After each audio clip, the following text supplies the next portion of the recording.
Hey, welcome back. Tonight, we're taking a closer look at some of the newest statements Donald Trump has been making and keeping them honest. Now, plenty of politicians exaggerate or try to rewrite their own personal history or statements, but few politicians do it with such bravado as Donald Trump.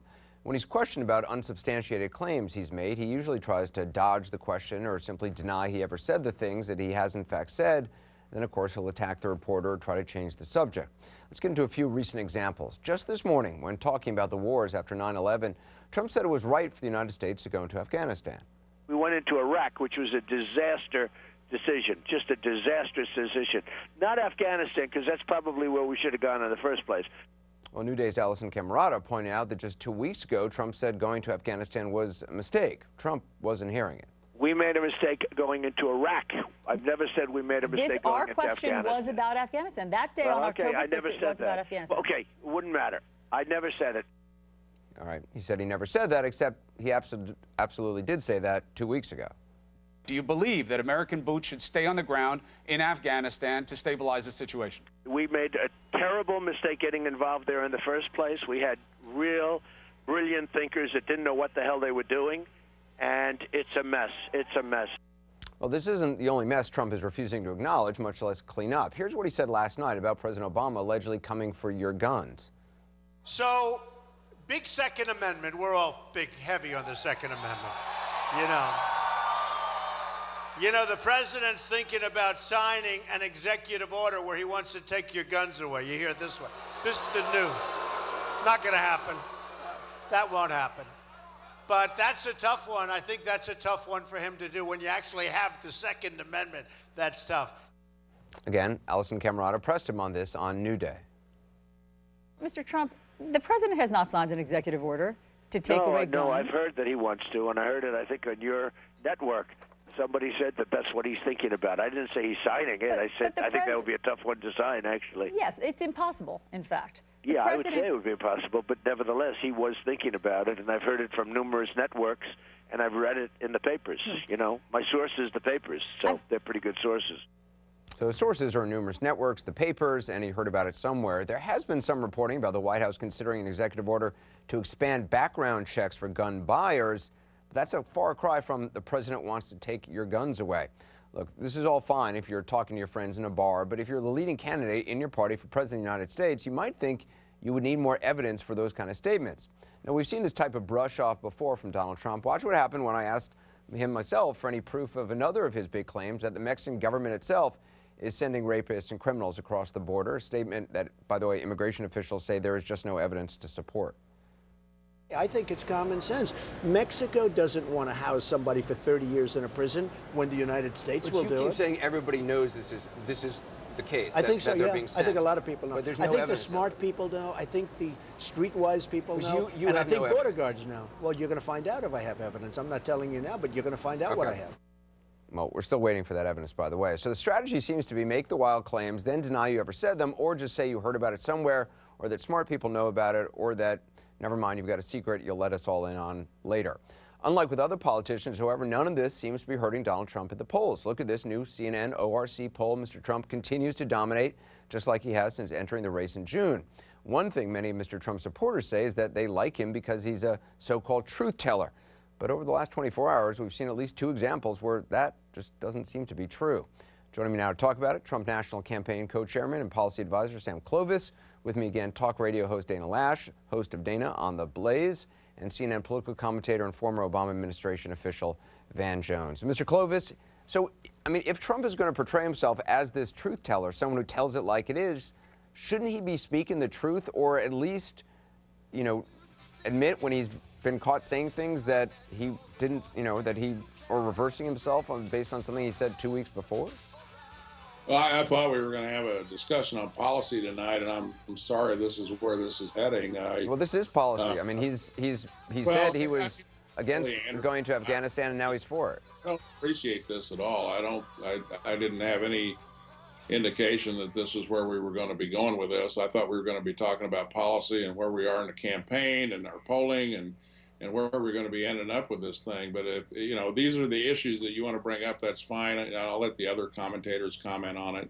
So, but what about? I mean, you're involved in the policy on Afghanistan. I would assume you're involved in the policy on taking away the guns. Well, we're Is not there? involved in policy on Afghanistan because the president of the United States is still the president. That's the policy that we have.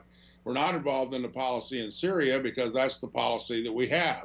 We're not going to be able to do anything about any of these things until the 20th of January in 2017, and then we'll be able to make positive movements on this, because right now we can't do anything about what the president of the United States is doing.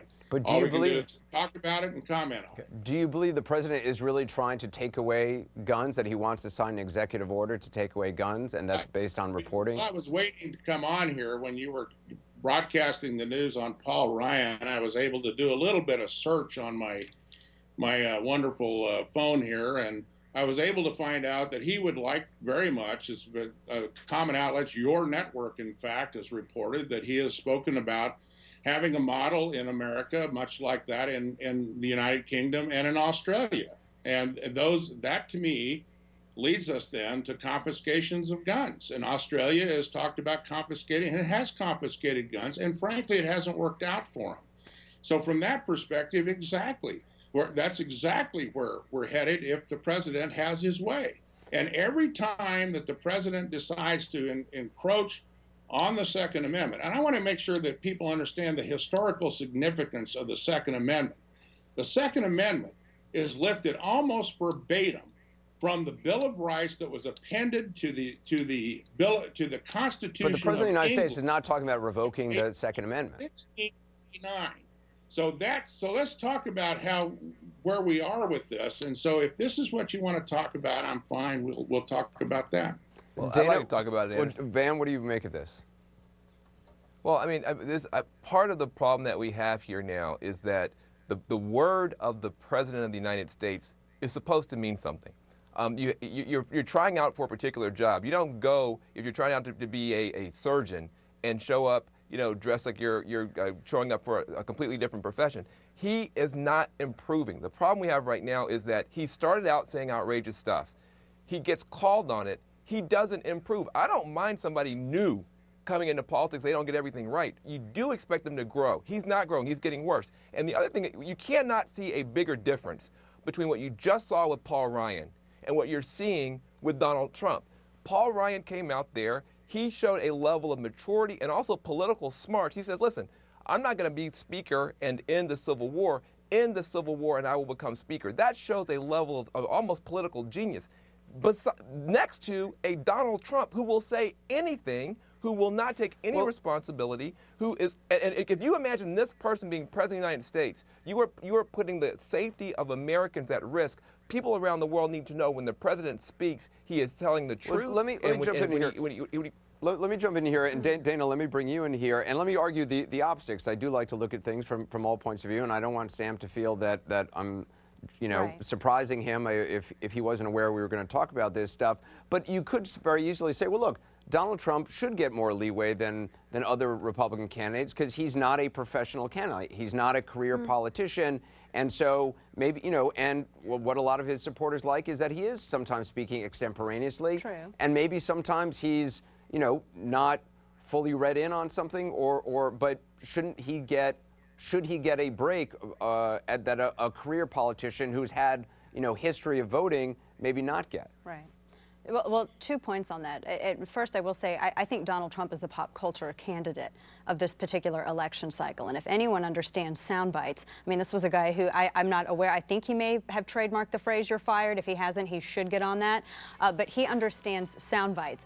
I do think it is very politician-esque, though, to say, well, I'm not a politician, so I can be excused for saying certain things. Regardless, I mean, the thing is if you are incredibly passionate about limited government and you are auditioning for the most important job, I mean, really in the world, we're talking about the leader of the free world here, you will be passionate, you will speak with confidence of your convictions, and there will be no room for doubt. On the point of firearms, and to Mr. Clovis's point, I think that Donald Trump should have used a little bit of specificity when he was discussing the confiscation of firearms. I have a book, Hands Off My Gun, where I get into gun control laws, and he was remarking, to his credit, he was remarking remarking on the president, not just the president, but also Hillary Clinton's praise of Australia's gun laws, where they did, in fact, of semi-automatic firearms, there was a confiscation that had taken place, although private ownership of firearms is now what it was before 1996. Actually, Van Jones, it was in that context. It was in the context of that particular news cycle, and it was the president's response on Australia's gun laws, which, by the way, private ownership is back to the pre-ban 1996 level. So I think it's important to recognize that. Now, has there been an executive order signed to that effect? No. In fact, what the president has discussed in terms of suggesting an executive order was actually going back and redefining who is or who is not a firearms dealer. And if we're going to redefine, which the ATF already regulates, if we're going to redefine who is or who is not a dealer, potentially you are looking at creating numerous FFLs, federal firearms licensees, out of millions of American men and women. Mr. Clovis, let me ask you. You talked about you mentioned the polls. Let me ask you about the numbers, because it is amazing. All the pundits have been wrong all along about your candidate. I mean, from the very early days, saying he wouldn't get in, he wouldn't show his finances. You know, he was a Michelle Bachmann. He was going to fade. All of that has not proved. I'm wondering, as you look closely at the numbers, do you see? I mean, is he unlike any other candidate you've ever been with in terms of his ability to? I mean, people talk about Teflon candidates. It almost doesn't matter. You know, people said, oh, look, he went too far on John McCain. None of that turned out to be the case. Do you see a kind of support for him that you have not seen for other candidates?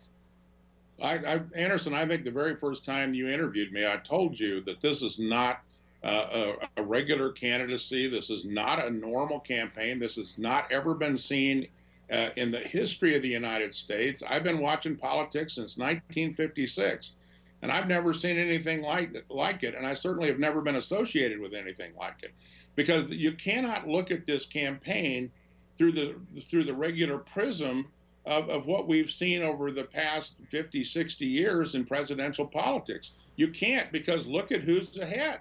Donald Trump, Ben Carson, Carly Fiorina was up there for a while, Ted Cruz, an insurgent, and now we're starting to see that this is settling in. And in fact, if you look at the polls that came out today, Anderson, that Donald Trump and Ben Carson actually increased their numbers over a month ago. And so what's going on is not normal. This is not, and everybody trying to pigeonhole this campaign and this candidate into a particular template is making a grave error. Yeah.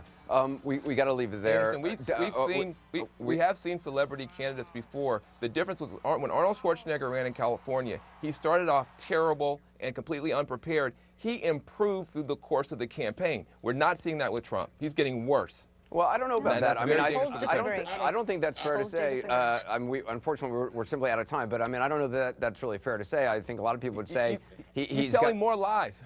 Well, unfortunately, we do have to leave it there just for time, but to be continued, no doubt. Van Jones, thank you. Dana Loesch, Sam Clovis, I'm sorry if you weren't informed ahead of time what we'd be talking about, but I do appreciate you being on as always.